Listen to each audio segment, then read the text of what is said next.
Chapitre 29. Le début d'Armageddon.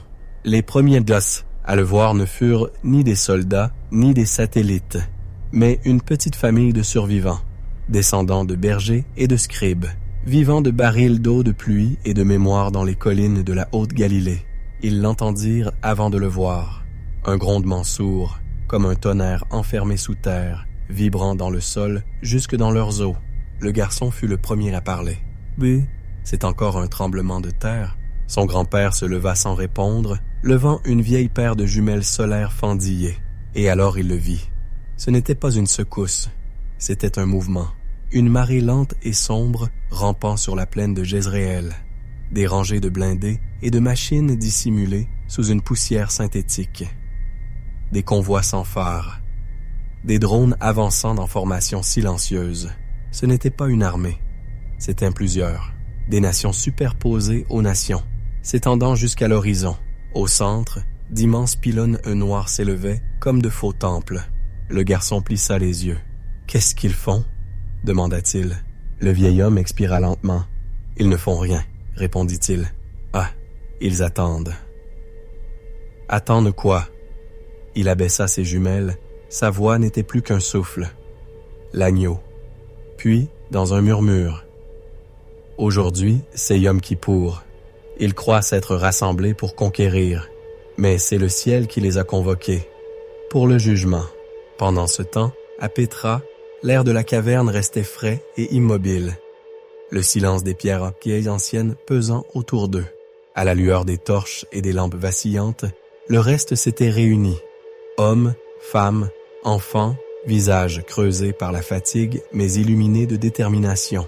Jonas se tenait devant le mur de flammes, un parchemin dans une main, l'autre levé vers le ciel qui scintillait. « Ce n'est pas une nuit ordinaire, » dit-il avec solennité. « C'est Yom HaKippurim, le jour des expiations. Mais cette année, ce n'est pas une répétition, c'est l'accomplissement. » Certains le regardèrent avec confusion.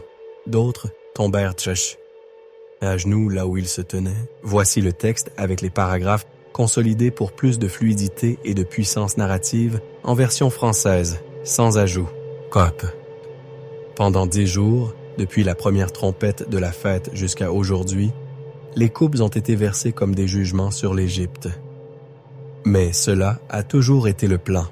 Les 10 jours de crainte, de Tishri 1 à Tishri 10, ont toujours pointé vers maintenant. Un enfant s'avança, tenant un chauffard fissuré transmis de génération en génération. L'aîné à ses côtés hocha la tête. Le premier souffle résonna. Tekaya, long et stable. Puis Shevarim, un cri brisé pleurant les péchés du peuple. Puis Teroua, aigu et pressant, tranchant l'obscurité comme une lame. Le son resta suspendu dans l'air. Jonas se tourna, balayant le cercle du regard. Hein? L'Apocalypse en parlait. IACVH procurant l'expiation pour sa terre et son peuple, dit-il, la voix ferme. Réjouissez-vous, nation, avec son peuple, car il vengera et procurera l'expiation pour sa terre et son peuple. Deutéronome 32:33. Il désigna le ciel, où la lumière au-dessus de Pétra se tordait comme une écriture vivante. Arsapigas. Voici l'accomplissement ultime de l'ombre sacerdotale. Le grand prêtre est entré, non avec le sang de taureau ou de bouc, mais avec le sien.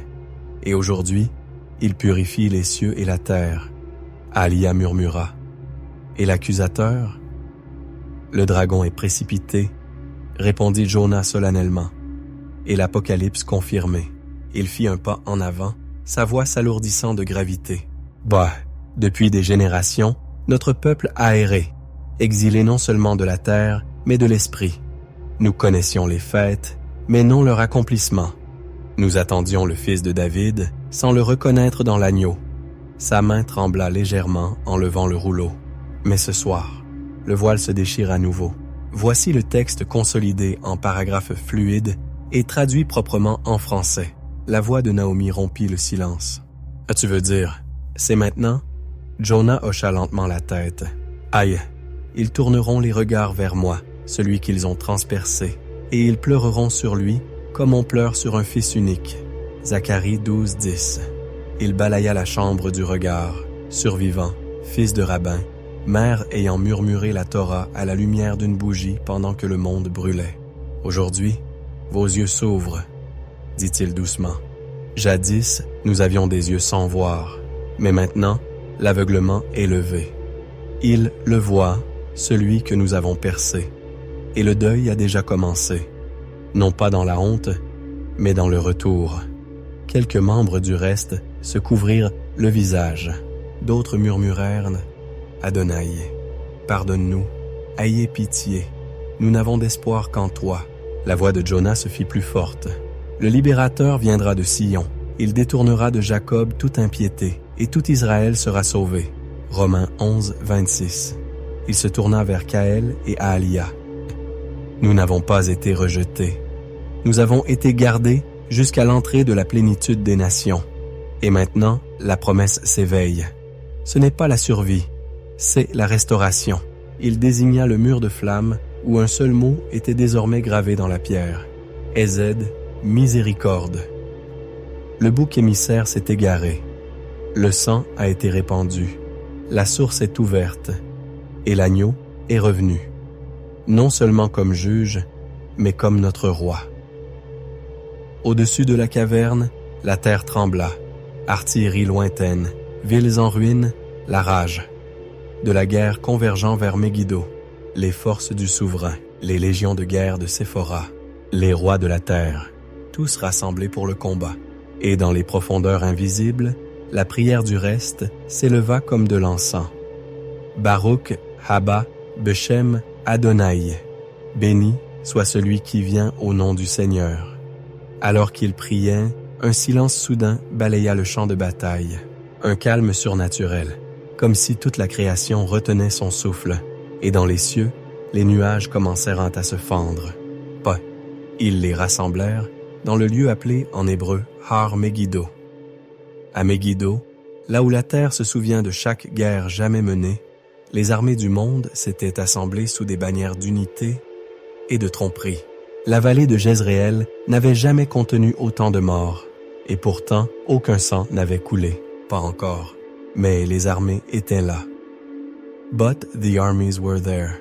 Ils ne vinrent pas en conquérant, mais comme s'ils avaient été convoqués, attirés à travers les continents par un murmure sans langage, seulement l'instinct.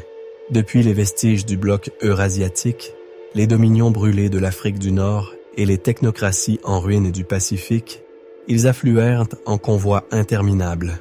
Pas de bannières, pas de tambours, juste un silence froid et méthodique. Des machines couvraient. Le sol de la vallée, hybride de guerre humain-IA, drones planeurs, infanterie biotechnologique. Des colonnes de blindés s'étendaient sur des kilomètres, tandis que des postes de commandement camouflés se dressaient tels des obélisques noirs, pulsant d'une lumière impie. Chacun portait le symbole de l'unité, 3 anneaux entrelacés, scintillant d'une énergie rayonnante. Dans le ciel, des drones en haute altitude traçaient des lignes synthétiques, silencieuses, inodores, mais chargées d'électricité statique. Près de la crête sud, un bataillon de Templiers IA descendit de transporteurs aériens. Leurs armes étaient greffées à leurs membres, leurs visages effacés. Ils ne parlaient pas, ils ne clignaient pas des yeux. Ils attendaient, figés dans une formation parfaite, soumis à la volonté de leur souverain. Et puis, il arriva. L'oracle de lumière descendit sur un trône lévitant de cristal poli, enveloppé de lumière prismatique. Sa robe brillait de fils d'argent brodé, de sequins holographiques et de symboles rayonnants tissés dans le velours blanc et pourpre. Des bagues ornaient chacun de ses doigts. Une cape dorée s'étendait derrière lui comme la lumière des étoiles tombant de la porte du ciel.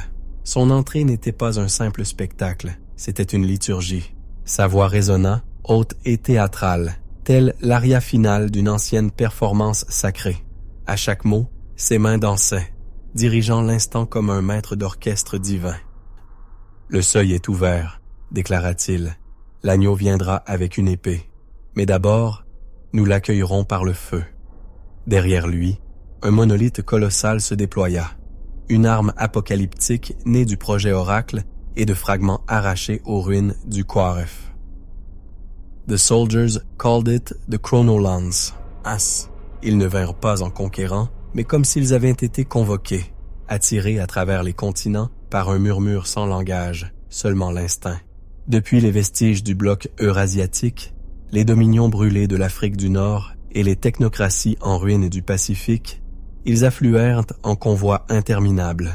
Pas de bannières, pas de tambours, juste un silence froid et méthodique. Des machines couvraient. Le sol de la vallée, hybride de guerre humain-IA, drones planeurs, infanterie biotechnologique. Des colonnes de blindés s'étendaient sur des kilomètres, tandis que des postes de commandement camouflés se dressaient tels des obélisques noirs, pulsant d'une lumière impie. Chacun portait le symbole de l'unité, 3 anneaux entrelacés, scintillant d'une énergie rayonnante. Dans le ciel, des drones en haute altitude traçaient des lignes synthétiques, silencieuses, inodores, mais chargées d'électricité statique. Près de la crête sud, un bataillon de Templiers IA descendit de transporteurs aériens. Leurs armes étaient greffées à leurs membres, leurs visages effacés. Ils ne parlaient pas, ils ne clignaient pas des yeux. Ils attendaient, figés dans une formation parfaite, soumis à la volonté de leur souverain. Et puis, il arriva. L'oracle de lumière descendit sur un trône lévitant de cristal poli, enveloppé de lumière prismatique. Sa robe brillait de fils d'argent brodés, de sequins holographiques et de symboles rayonnants tissés dans le velours blanc et pourpre. Des bagues ornaient chacun de ses doigts. Une cape dorée s'étendait derrière lui comme la lumière des étoiles tombant de la porte du ciel. Son entrée n'était pas un simple spectacle, c'était une liturgie. Sa voix résonna, haute et théâtrale, telle l'aria finale d'une ancienne performance sacrée. À chaque mot, ses mains dansaient, dirigeant l'instant comme un maître d'orchestre divin. « Le seuil est ouvert, déclara-t-il. L'agneau viendra avec une épée, mais d'abord, nous l'accueillerons par le feu. » Derrière lui, un monolithe colossal se déploya, une arme apocalyptique née du projet Oracle et de fragments arrachés aux ruines du QARF. As, il n'était pas seul. 6 silhouettes se tenaient là, droites, malgré les uniformes usés. Politiciens, soldats, un ancien ministre de la Défense, un analyste vieillissant du Mossad tenant des rouleaux de données contre sa poitrine. L'un d'eux ne portait aucun insigne, seulement un costume noir sobre, une étoile de David en pants et une main amputée. L'homme aux pants s'avança. « Vous êtes Cross ?» demanda-t-il. Adrien acquiesça. « Adrian, voici Evelyn. » L'homme ne sourit pas. « Vous êtes en retard. Et je ne savais pas qu'on était invité. »« Vous ne l'étiez pas, » répondit l'analyste du Mossad. « Mais on a laissé la porte ouverte quand même. » Ah, Adrien observa les lieux. « Comment cet endroit a-t-il survécu ?» L'homme en noir répondit. « Ce n'est pas un site du construct. Il date d'avant, quand Jérusalem était encore entre nos mains, quand on croyait encore qu'il faudrait peut-être tout détruire pour sauver ce qui pouvait l'être. » Il posa sa paume sur un panneau biométrique. Un mur latéral s'ouvrit en sifflant. À l'intérieur, un coffre noir portait une simple inscription en hébreu. SHMMSHVN. Samson. L'option Samson, murmura Evelyn. L'homme hocha la tête. Tu connais le mythe. La riposte finale. Terre brûlée. Mais ça, c'était seulement la doctrine publique. Et la véritable? Demanda Adrien.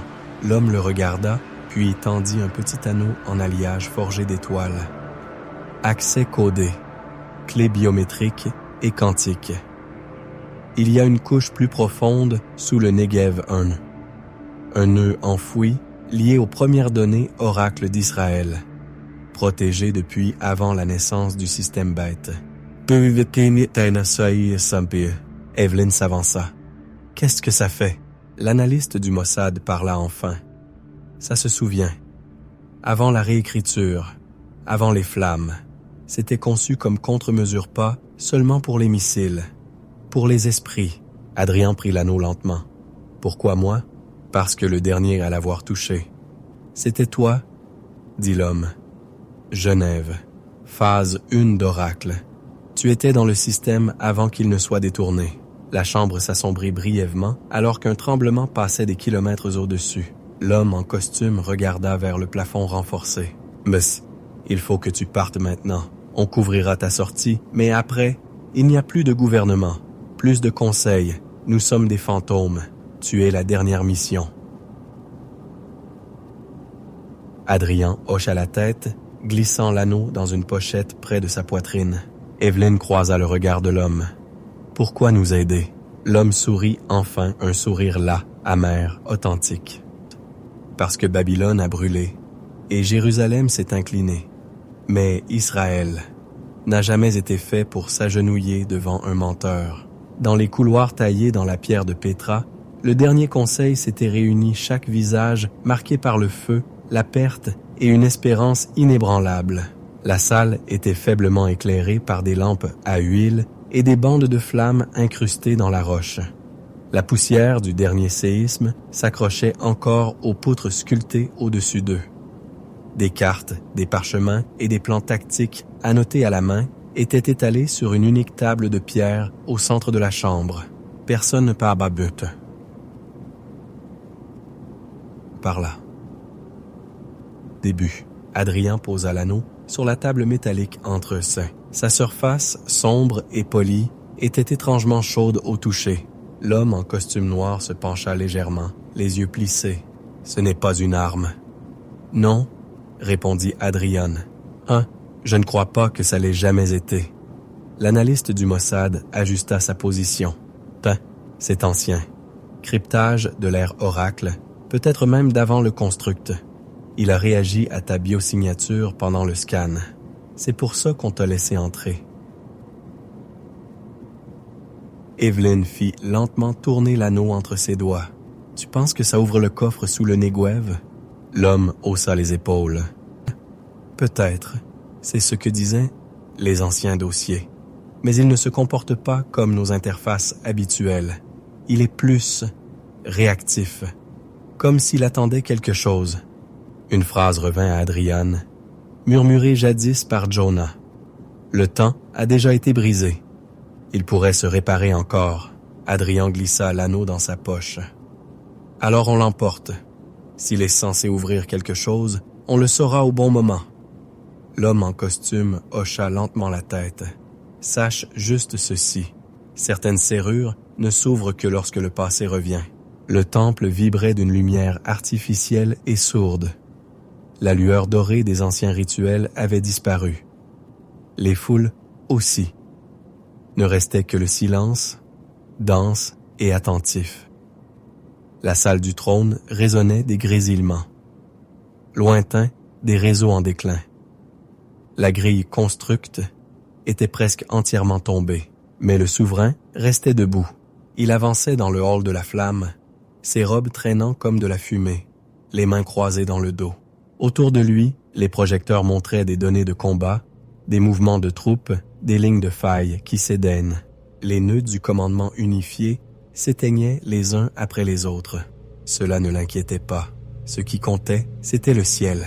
« L'agneau », murmura-t-il. Il s'avança jusqu'au bord du balcon du temple, observant la ville en contrebas toujours baignée dans un crépuscule artificiel, intacte, épargnée par séismes ou vagues. Pourtant, même ici, le peuple devenait agité, trop calme, trop figé. Même Séphora, vacillant faiblement à travers le voile du temple, restait silencieuse. « Répète !» ordonna le souverain. « La lance chrono est assemblée. Toutes les armées attendent vos ordres. L'Armageddon est prêt, » répondit Séphora. « Et l'anomalie ?»« Toujours présente, » admit-elle. Interférence quantique sur la vallée. Distorsion atmosphérique au-dessus du Negev. Pression spirituelle en hausse dans les registres non physiques. Le visage du souverain se durcit. « Tu veux dire la prophétie ?» gronda-t-il. « Certains signaux correspondent aux harmoniques scripturaires anciennes. Ne me cite pas les rouleaux, » coupa-t-il violemment. « Ils m'appartiennent désormais. » Il se détourna du voile et s'avança vers la dalle de commande, posant les deux mains sur les contrôles en marbre noir. L'oracle de lumière sortit silencieusement de l'ombre. Ses robes brillaient faiblement sous la fausse lueur du feu. « Ils se rassemblent plus vite que prévu, » dit l'oracle. « Le reste ne fuit pas. Pétra tient toujours. »« Qu'ils viennent, » siffla le souverain. Quand l'épée tombera, elle les frappera tous. L'oracle inclina légèrement la tête. Dois-je ordonner l'attaque immédiatement? Les doigts du souverain se crispèrent. Non, pas encore. Qu'il se rassemble, qu'il prie, qu'il regarde le ciel. Il se tourna de nouveau vers l'endroit où se trouvait le voile. Et alors, nous l'aveuglerons. Depuis les crêtes surplombant Megiddo, les éclaireurs du reste observaient la tempête naissante, leurs regards fouillant la poussière à la recherche d'un signe de clémence ou de damnation. La poussière était retombée, mais le ciel restait voilé. Un petit groupe d'éclaireurs israéliens anciens soldats de Tsahal, paysans, croyants, messianiques, progressaient lentement le long des hauteurs au nord-est de la vallée de Jezréel. Ils étaient venus de Galilée, empruntant des routes silencieuses et des champs noircis par les drones, ne voyageant que de nuit, toujours en binôme au maximum. À présent, ils étaient allongés à plat ventre sous une rangée d'oliviers calcinés, scrutant la vallée avec des jumelles usées et des optiques bourdonnantes, encore chargées de poussière radioactive. Ce qu'ils voyaient échappait à toute logique. « Combien de bataillons ?»